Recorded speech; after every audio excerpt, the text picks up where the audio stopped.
Pure உங்களுக்கு நாட்டு மாட்டு சாணியில பண்ணுனா கண்டிப்பா பியூர் ஒயிட் வரவே வராது. வராது. சா ஆ.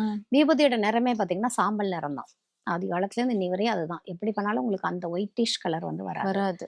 ஆனா நெறைய பேர் கமர்ஷியல் ரீசன்ஸுக்காக என்ன பண்றாங்கனாக்கா, சில அந்த க்ரஷர்லாம் இருக்கும் பார்த்தீங்களா? கல்லு ம். உடைக்கிற க்ரஷர் அந்த மாரி ம். இதில ம். வந்து தூசுன்னு காத்துல போய் நெறைய போய் விடும். பவுடர் மாதிரி நைஸ் ஃபைன் பவுடர் மாதிரி கிடைக்கும். ம். விழும் கீழ ம். கல்லு உடைக்கும்போது, ஒயிட் கல்லெல்லாம் உடைக்கும்போது.